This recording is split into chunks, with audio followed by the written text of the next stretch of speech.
established this organization in 2013, conducted a full independent examination of the OHCHR report. This review was led by the editorial stewardship of Professor Dr. J.M. Chaudhary.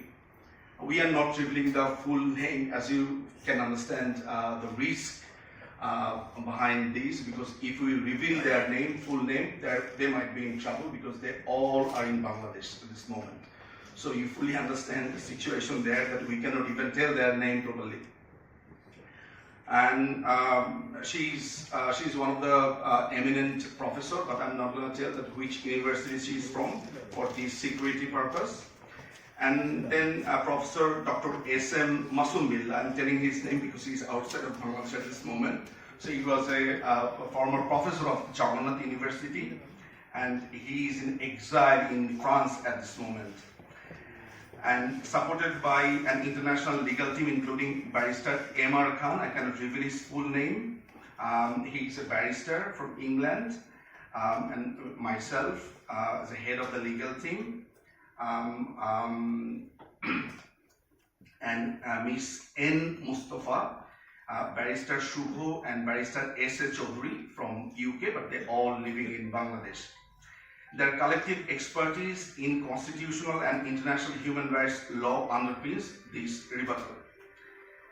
Based on content and analysis and critical evaluation of various legal and non-legal materials, particularly those referenced in the OHCHR rebuttal report, our team concluded that the OHCHR report is undermined by profound structural deficiencies, misinterpretations of statistical data, and lack of evidentiary support, and materially affect its credibility. More specifically, these flaws include misstatement of fact, omissions of readily available evidence, absence of transparent verification of fact-checking, failure to incorporate testimony from all relevant actors, internally inconsistent reasoning, selective narration, and a lack of methodological integrity.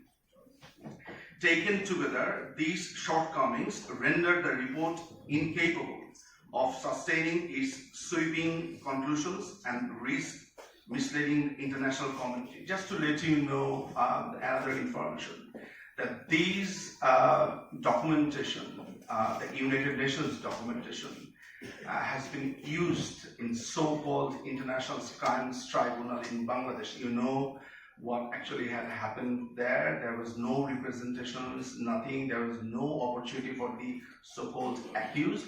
So United Nations report, which published on 12th of February last year, it has been used, is one of the substantive evidence for the prosecution team, which is very weird. And even there was several attempts from these illegal US government to make this United Nations document as a historical documents in Bangladesh. And even they submitted a writ petition and filed a writ petition for the government to announce this document as a historical document. So just to let you know that this document used widely while they conducted a so-called trial in Bangladesh. Based on the content analysis and critical evaluation of various legal and non-legal materials, particularly those referenced in the OHCHR rebuttal report, our team concludes that this OHCHR report is undermined by profound structural deficiencies.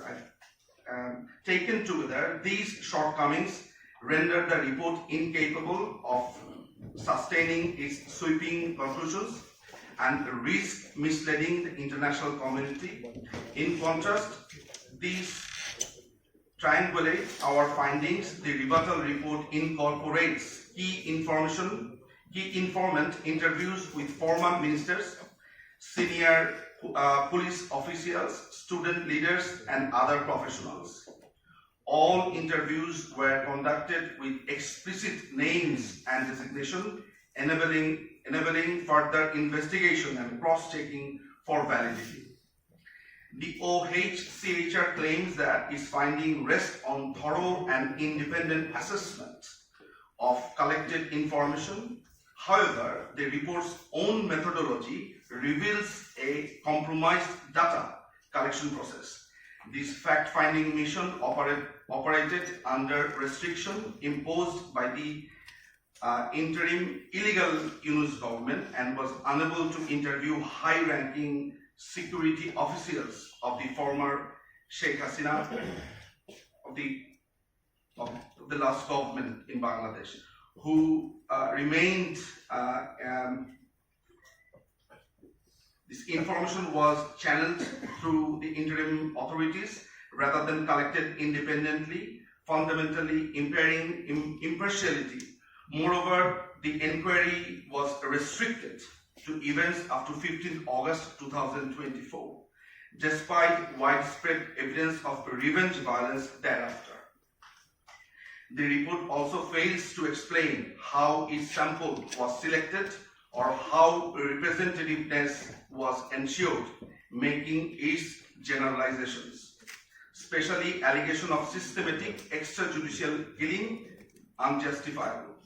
The OHCHR report further asserts that violations were coordinated by political leadership and senior security officials.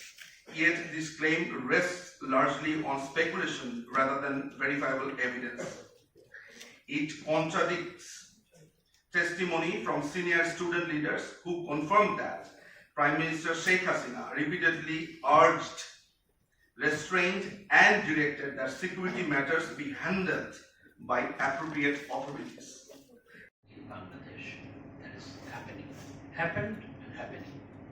So we urge the international community to raise the voice against these atrocities so that rule of law is established in Bangladesh, democracy is established in Bangladesh, serious human rights violation is stopped in Bangladesh, repression on media and media personnel are stopped in Bangladesh. Thanks to you all. Joy Bangla. Joy Bangla.